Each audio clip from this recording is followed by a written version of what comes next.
Hi guys, hope wherever you are and whatever you've been doing, you've had a sensational day. The bond between a child and their grandparents is absolutely priceless. And I'm sure you would agree that being in the presence of this and observing the connection between the two are some of the most precious moments of our lives. We're aware, I guess, that not every family has the luxury of having grandparents in close proximity.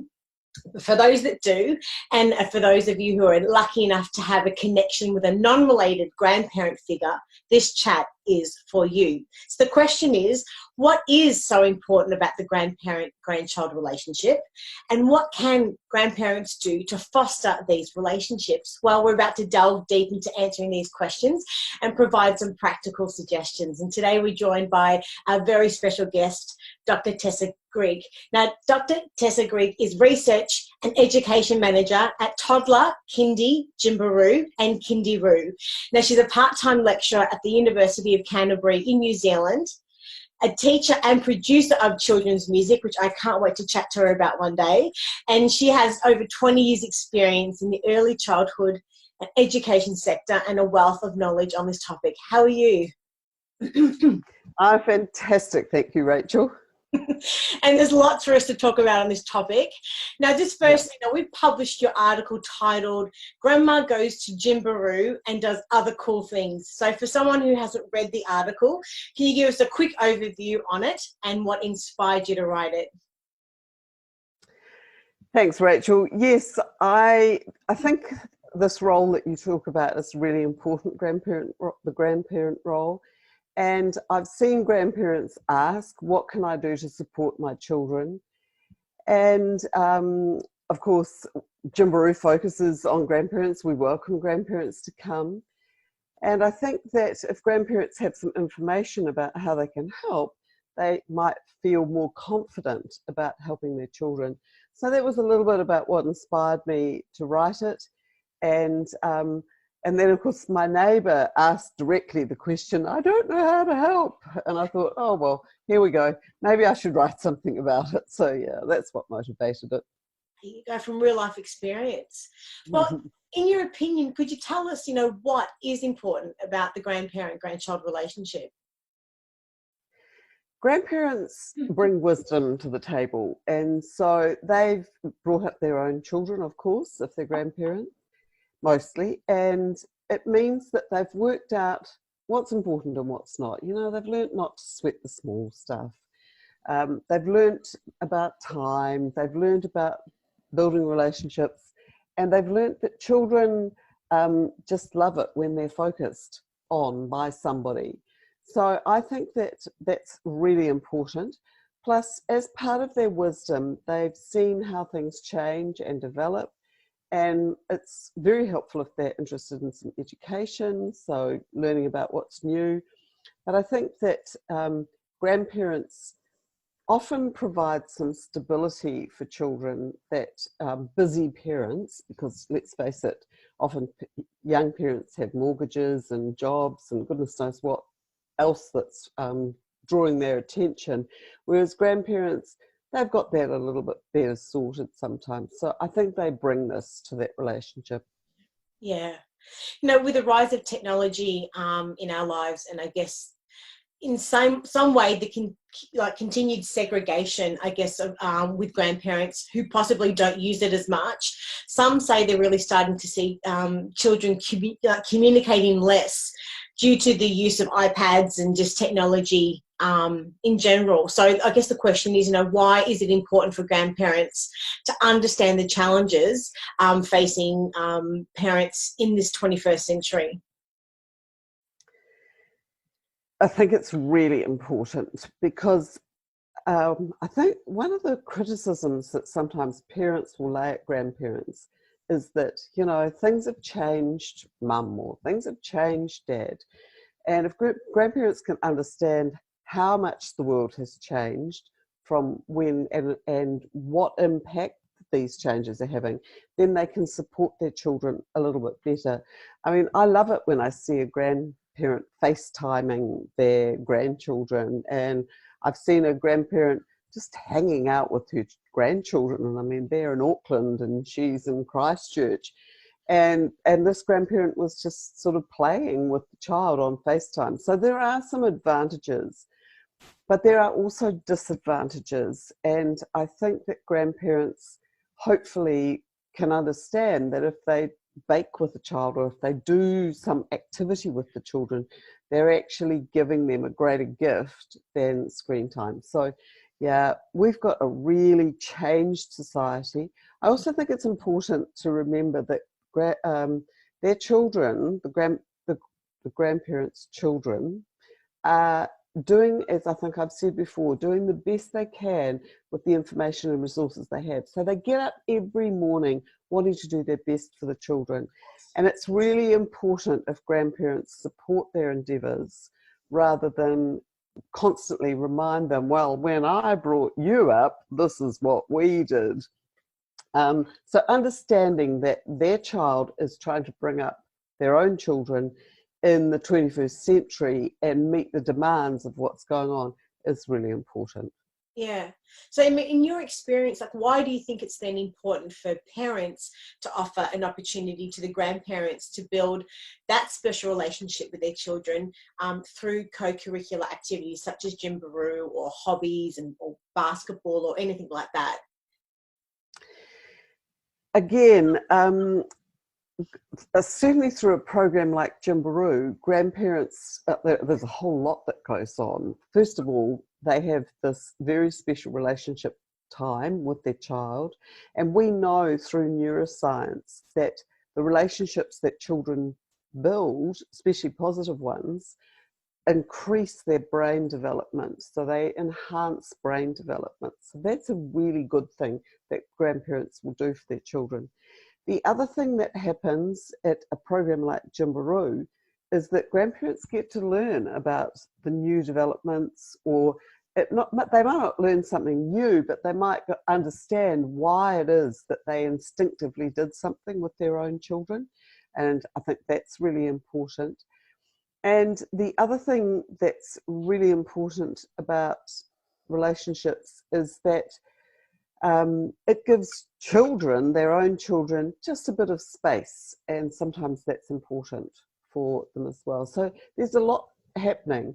And also at GymbaROO, if you go and do that with your grandchildren, it's all laid on for you. The GymbaROO teacher just says it's kind of like paint by numbers. Come and join us and do all these marvelous things. You'll learn something, you'll build relationships with your children, and you'll have a really good time. The final thing that a program like GymbaROO does, or anything where you see a specialist working with your grandchildren, is that it gives the grandparents some ideas of the kind of things that children of the 21st century like to do. So some things have changed and some things won't have changed, but you know, it gives them an opportunity to see those things. Yeah, and I guess it's just a wonderful way for grandparents to really reminisce about their own children's growth and development. To say, oh, well, little Sally was exactly the same, or what have you. It's a beautiful time, in like preparing for the chat today, I've done some research, and a lot of studies have shown that there are many benefits for grandparents to babysit. In particular, this study had shown those who actually do are less likely to develop dementia and Alzheimer's. This particular study looked at, I think, about 186 Australian women were part of a study on ageing. And it found that grandmothers who babysat once a week scored higher on the cognitive tests versus those who didn't. But equally, the same study showed that grandparents who babysat 5 times a week or more scored much lower, obviously, on the cognitive tests. Because I guess it sort of shows that this shows that moderation is the key, and it's quality, not quantity. I'd love to know your thoughts on this. Yeah, I think it's looking after grandchildren is quite hard work from what I've heard people say, because they have a very high level of energy and they want their grandparent running around doing this, that, chase me grandma and do this and do that. And grandparents are justifiably not what I would describe as parent fit. So they don't have that level of fitness. But I think that, as you've said, the quality of time is really, really important. And that's what grandparents will provide, that good quality time for their Yeah. children. Yeah. And you mentioned in the article also the greatest gift, quoting you, the greatest gift grandparents can give their grandchildren is time. And that time engaged with other people actually creates the connections in the brain, which you've mentioned earlier on in the chat today. So could you possibly expand a little bit on this? Yes, we know through research that relationships build emotional intelligence, they build social skills, and they build us confidence within the child. So if a child feels confident relating to other people, these things will help their brains to develop. And grandparents can do that. I know that my own son, both his grandparents, my mother and my mother-in-law, were quite happy to just sit on the sofa and cuddle him. Now that's what he really loved more than anything. And as a busy parent, I did that a little bit, but I wouldn't do it to the extent that his grandparents did.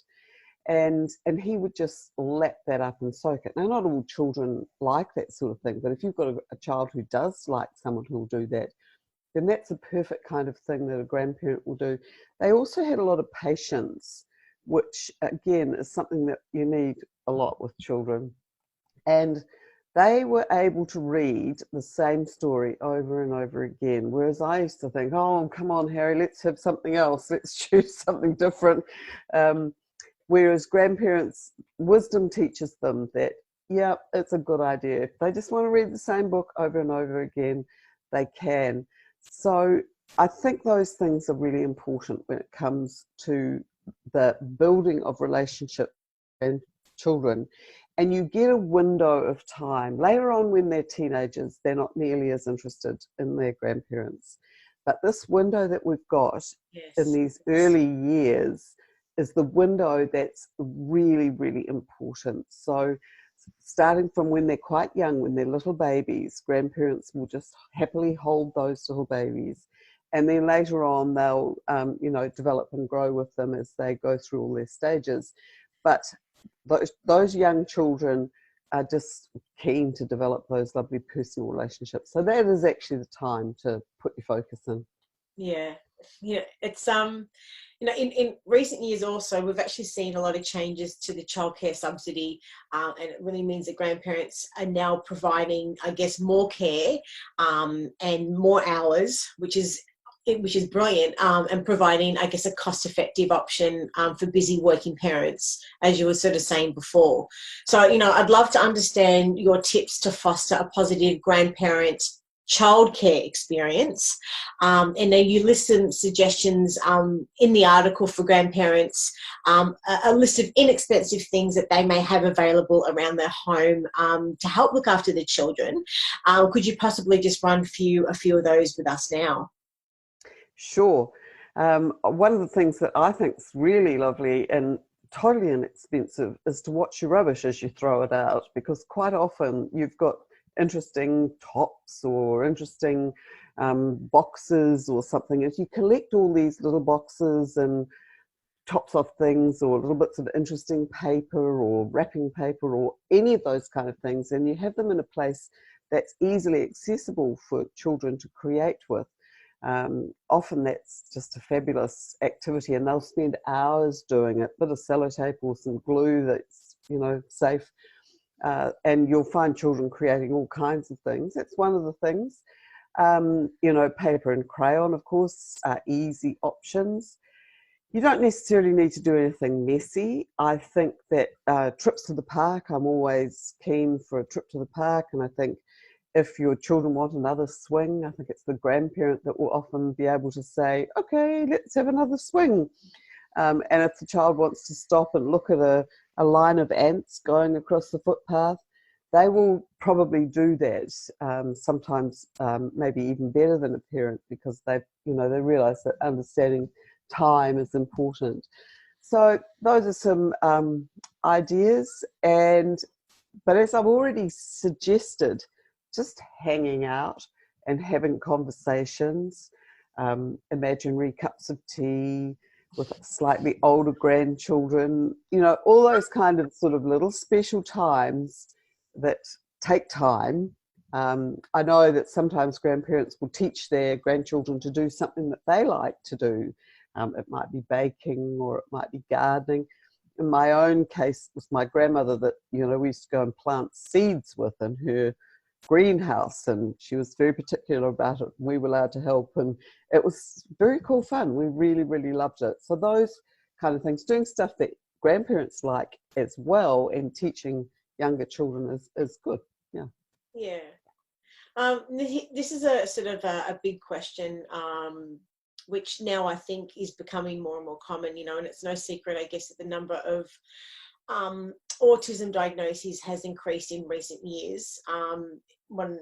Just through the research I was doing earlier, the Australian Bureau of Statistics estimated that the number of diagnoses had actually risen over 100,000 a year from 2009 to 2015.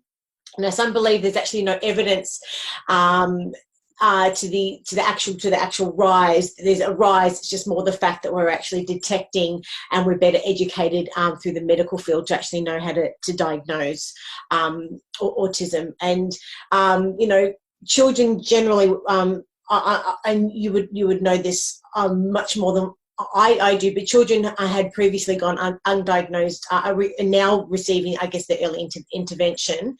But with reliable diagnoses, I guess the early detection can sort of happen around 18 months. So this is right about the age, I guess, grandparents would start to look after their grandchildren. So, I'd really love to know, in your opinion, what can grandparents do to help with this?